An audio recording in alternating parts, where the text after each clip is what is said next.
Assalamualaikum warahmatullahi wabarakatuh. Kembali lagi bersama saya di Python Masterclass. Kali ini kita akan belajar tentang bagaimana membuat visualisasi atau plots, tentunya hanya dengan menggunakan library Pandas saja. Langsung saja dibuka Jupyter Notebook masing-masing. Di Python ada 3 libraries yang biasanya digunakan untuk membuat visualisasi yang bagus-bagus ya. Yang pertama adalah Matplotlib, yang kedua adalah Seaborn ya. Seaborn ini digunakan lebih kepada tujuan statistik, jadi ini adalah pelengkap dari Matplotlib. Yang ketiga adalah Plotly ya. Nah, saya minta teman-teman untuk menginstall ketiga-tiganya ya di Anaconda. Caranya adalah buka Anaconda Prom, kemudian ketikkan Conda install dan libraries yang diinginkan. Jadi kalau mau menginstall Matplotlib, tulislah Matplotlib di sini ya.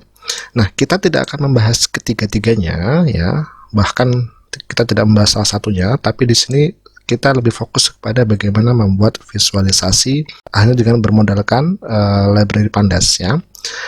Tapi nanti kita juga akan melihat bahwa library Pandas ini bisa lebih bagus lagi tampilannya jika disupport dengan salah satu atau salah dua dari libraries ini ya. Nanti kita akan bahas tentang Matplotlib dan Seaborn yang menjadi pelengkap dari visualisasi di Pandas.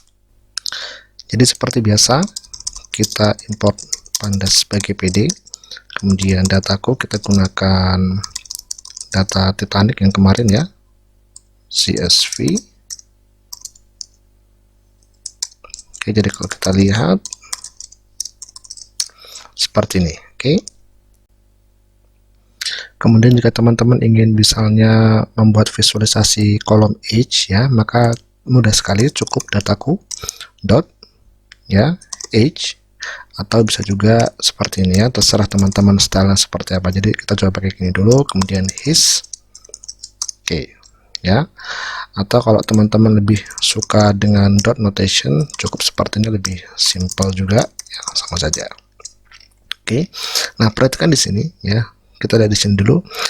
Ternyata walaupun kita menggunakan plot bawaan dari library Pandas, ternyata dia juga secara tidak langsung istilahnya mesinnya dalam menggunakan Matplotlib ya. Jadi Pandas meminjam library Matplotlib untuk membuat grafik seperti ini ya. Jadi ini adalah histogram, dan di sini kita bisa mengatur binsnya. Jadi bisa mengatur berapa banyak batang-batang yang muncul di sini. Kalau kita tentukan misalnya 10, maka binsnya ada 10 ya. Kalau kita tentukan 20, maka lebih banyak batang-batangnya. Kalau 30 juga tentunya lebih kurus-kurus gitu ya, seperti ini. Kita bisa membuat plot ini tampak lebih bagus lagi ya. Jadi kalau kita lihat ini ada semacam kotak-kotak, dia ada background kotak-kotak begitu, dan ini tidak tampak cantik ya. Kita bisa perbaiki sedikit dengan cara penulisannya agak sedikit berbeda. Jadi age, kemudian jangan langsung his, tapi kita tuliskan dulu plot baru his ya. Sebut saja binsnya 30 misalnya, maka tampilannya seperti ini ya, lebih bersih lah daripada sebelumnya. Nah, tampilan ini akan tampak lebih bagus lagi. Jadi ini adalah bawaan Matplotlib yang dipinjam oleh Pandas. Akan lebih bagus lagi kalau kita gunakan Seaborn ya, import Seaborn as SNS ya. Jadi secara default gunakanlah Seaborn sebagai SNS. Oke. Kemudian jangan lupa ya, sns.set. Nah, ini harus ada ya, karena kalau tidak nanti tampilannya tidak berubah. Oke. Kemudian langsung saja kita gunakan perintah yang sama. Jadi sama, tapi nanti hasilnya lebih profesional ya. Oke, seperti ini ya, jauh lebih indah ya. Kalau ini kan ada bordernya, kemudian ini tidak terlihat batang-batangnya. Nah, ini lebih terlihat lebih rapi begitu ya, lebih tampak seperti publikasi internasional. Oke. Kemudian kalau misalnya kita mau ganti tingkat transparansinya ya, jadi kita bisa gunakan alpha. Angkanya antara 0 sampai 1. 1 itu artinya dia tidak transparan, 0 itu artinya dia hilang sepenuhnya. Kita coba misalnya 0,4. Maka nanti dia lebih transparan ya. Atau secara default ya, secara default itu 1, dan tampilan seperti ini. Oke. Nah, sekarang saya ingin mengimport NumPy karena saya ingin membuat sebuah data frame baru ya. Jadi anggap saja angka adalah sebuah list kosong. Oke, kemudian in range, saya ingin mengenerate 100 angka random ya. Oke. Kemudian angka append kita masukkan i ya. Oh, sebelumnya pastikan bahwa ini saya tambah dulu di sini np.random.seed gunakan angka 100 biar nanti teman-teman mendapatkan angka yang sama di sini ya nanti ya ketika data frame kita buat. Oke, jadi kalau kita cek angka adalah seperti ini ya, jadi 0 sampai 100 ya, 100 angka 0 sampai 99. Kemudian ini sebut saja baru adalah PD data frame, sambil teman-teman mereview materi sebelumnya ya. Jadi ini np random run, jangan pakai n ya, kalau pakai n nanti antara -1 sampai 1, tapi ini kita random artinya antara 0 sampai 1. Oke. Sebanyak berapa enaknya, berapa baris ya, 100 baris dan 5 kolom. Kemudian isi barisnya saya isikan dengan angka ya, dia butuh list di sini, kita sudah punya list di sini. Kemudian kolomnya sebut saja A, kemudian B, C, D, dan E. Oke. Jadi kalau kita cek baru head ya seperti ini ya. Nah, yang ingin saya tunjukkan adalah kita bisa membuat area plot ya. Jadi baru plot area. Jadi ini akan tampak seperti ini. Ini semacam apa ya? Luas permukaan lah ya. Jadi kita punya kolom A, B sampai E. Di sini terlihat A, B sampai E ya. Karena ini terlihat sangat tebal, kita bisa rubah transparansinya menjadi 0,4, maka nanti akan tampak lebih cantik ya. Kemudian saya mau membuat satu data frame lagi, baru 2. Ini agak mirip dengan ini tapi saya perkecil ya. Saya copy. Oke. Tidak butuh 10, cukup 4 baris saja. Kemudian ini 1 2 0 ya, 0 1 2 3. Oke. Ya seperti ini. Jadi kalau kita cek baru 2, nggak usah pakai head karena dia cuma kecil dikit. Nah, kita bisa membuat plot yang seperti ini, baru 2 dot plot dot bar ya. Jadi mirip dengan histogram tapi bentuknya berbeda. Dia dibuat berdasarkan tiap kolomnya ya. Kalau kita mau membuat seperti ini, bisa kita gabungkan, kita gunakan parameter atau apa istilahnya atribut ya, stack true, maka tampilannya akan tampak seperti ini. Kemudian kita juga bisa memilih misalnya hanya untuk kolom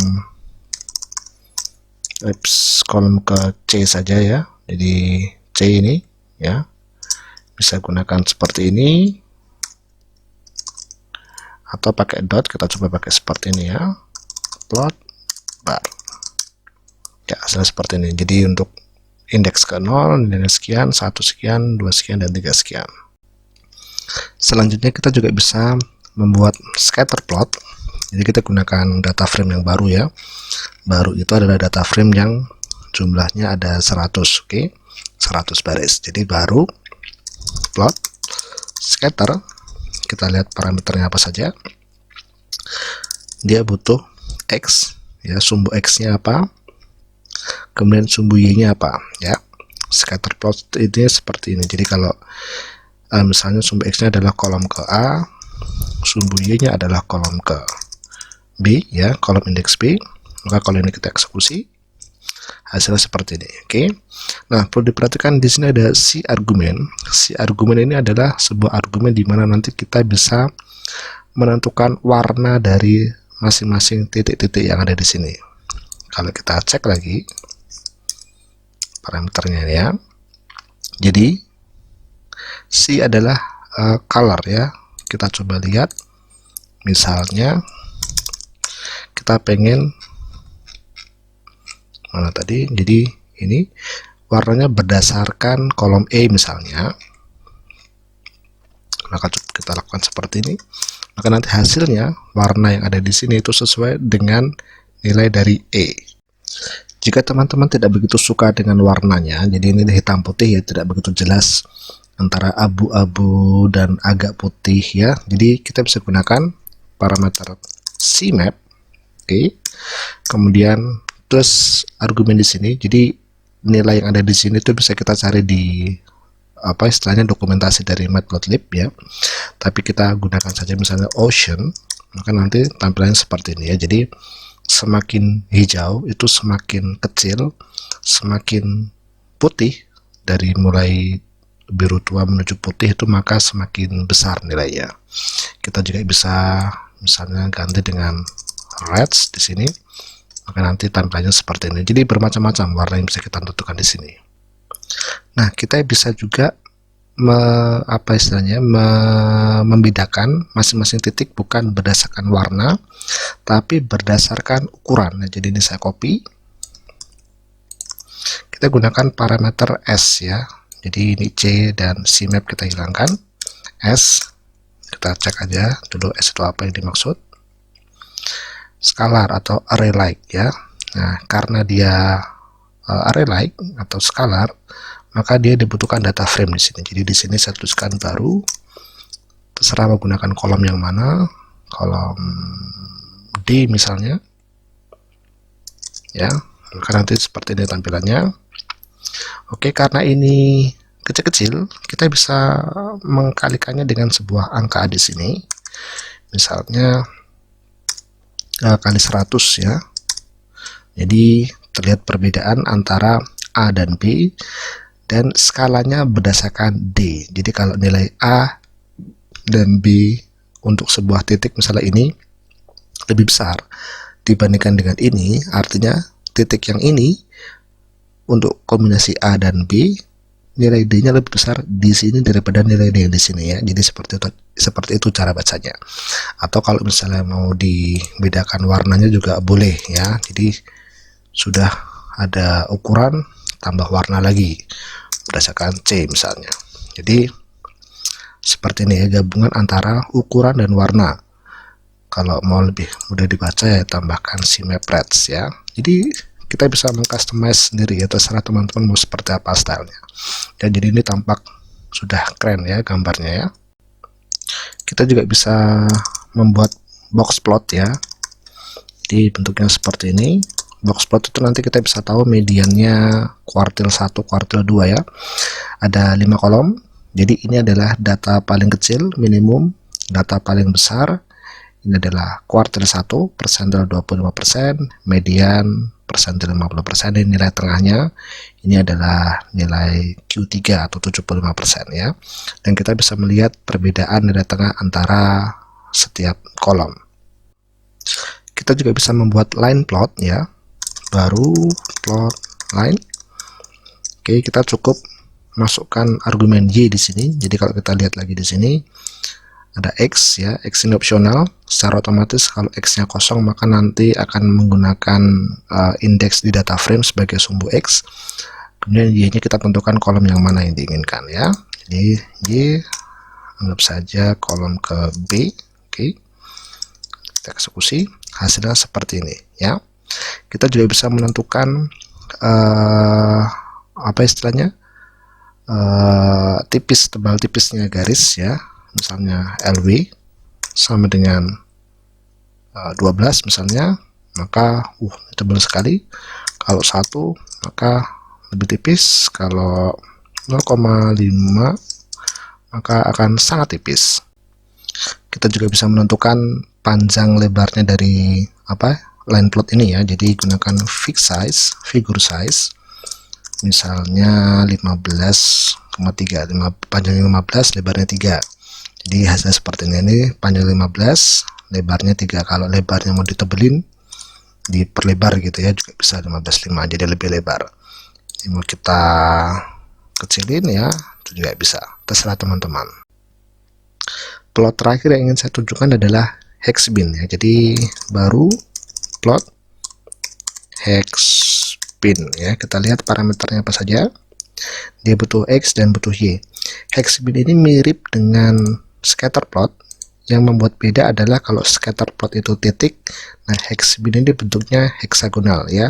Langsung saja saya tunjukkan, X-nya misalnya kolom A, Y-nya adalah kolom B ya. Kalau kita, apa ini? Sorry lagi, kurang sama dengan ya. Nah ini tampak tidak begitu berarti ya, karena ini titik-titiknya kecil, karena memang ukuran heksagonalnya memang kecil ya. Secara default ukurannya berapa sih grid size-nya? Grid size-nya non ya. Nah grid size ini bisa kita perbesar.